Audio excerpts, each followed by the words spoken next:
Hey guys, Judy Moore here.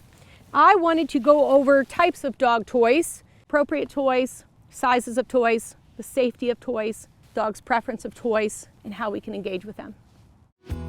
For the past 30 years, I've become a student of animal behavior, mastering humane training methods for problem dogs. I help thousands of clients better understand their dog's responses and improve their dog's skills to bring companionship and joy to dogs and their owners.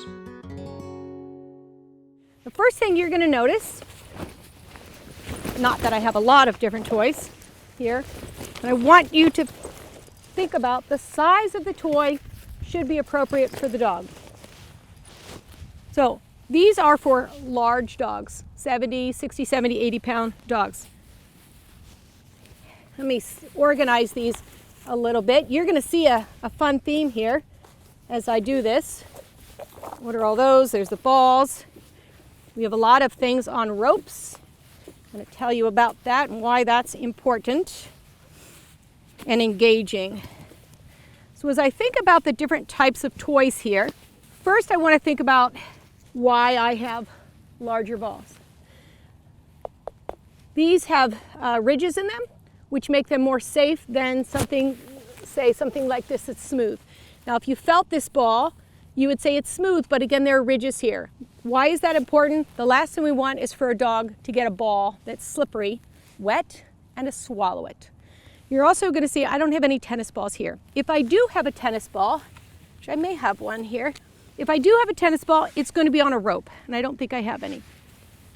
Yes, I do. Here it is.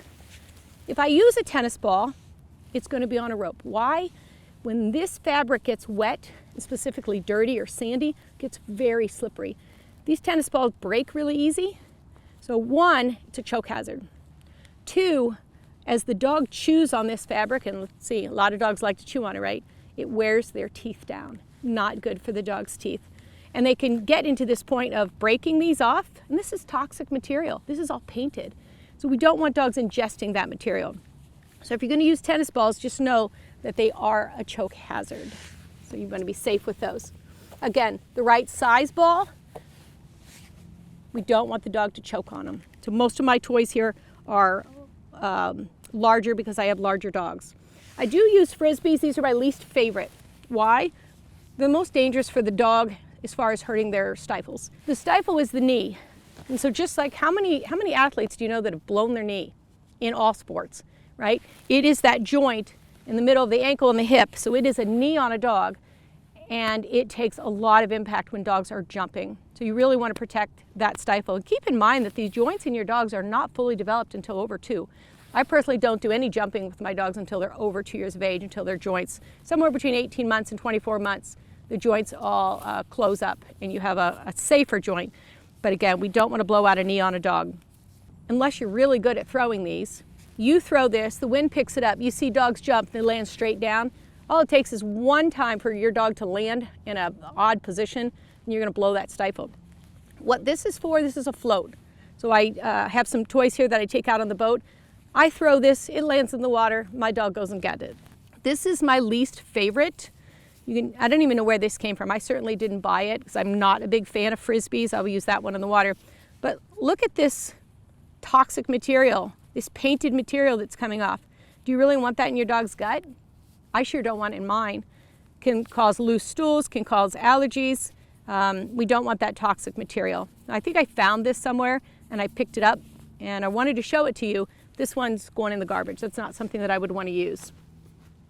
Why do I have a assortment here? Because I have 2 dogs right now and they like 2 different games. My one female shepherd, she loves to fetch. With fetch, I use these balls. Now what I like about these is 2 games here. So for one toy, I can play catch. I say catch, she knows I'm going to toss it to her, and tossing it is just 3 feet off the ground. Or I can take something that's on a rope and I can throw it and say fetch. So with these balls, 2 different games, catch and fetch. Same thing with this on a rope. I can do catch, I can do fetch, and I can do tug.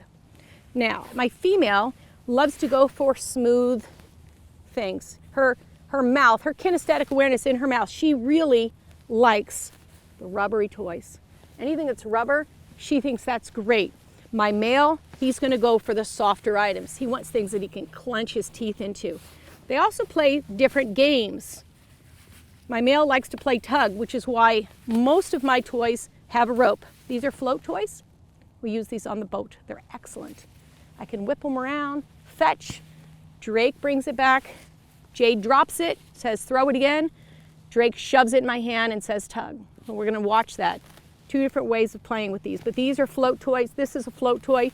By the way, this has a rubber thing in here, and you know it definitely floats. You can whip this really far. So if you have that high energy dog and you want to whip a toy pretty far, highly recommend the Kong rope toy. Now, I thought I was going to be funny and buy some really kind of professional IPG tug toys. Well, guess what? My dogs don't like this. This is jute material. I spent a lot of money on jute because I was told this was really good for tug. My dogs don't like jute. They don't like to put it in their mouth. So could I deny them and put all those toys away? Maybe. But they put their mouth on it and they spit it right out. So they don't love that kind of toy. They also don't like skinny toys. So we're going to learn that dogs have a preference in what toys they like to play with. This was 5 different ropes. This is really a house toy, and this is Drake's favorite tug toy. He shoves it in my hands every night, and we play tug. But again, you're going to see your own dog. Your dog, you may offer him a toy, and you think, oh, my dog doesn't want to play fetch, or my dog doesn't want to play tug. Could be that you haven't asked them what their preference is, what they like to put their mouth on. So again, I love toys with ropes. I can toss them, I can play fetch, or I can play tug. I can also use toys to reward behavior, and we'll talk about that in a little bit. But for now, this last one here, I've got 2 fuzzies here. These are good if you've got a puppy and you want to teach them about playing tug. You can drag this around, the puppy bites it, you pull and they pull, and it's a nice way of teaching a dog to engage with a toy with you on the other end. So we've talked a little bit about the safety of toys. We've talked a little bit about the size. What's the goal? What is the goal of playing with toys with your dog? Well, for me, the goal is connection and engagement. So when I'm playing with my dog, I make eye contact, I blink at them, I relax my body, I pull them into me, and I pet them and I play with them. I'll be honest, guys, I don't walk my dogs every day, but I play with them probably twice a day. So thanks for watching.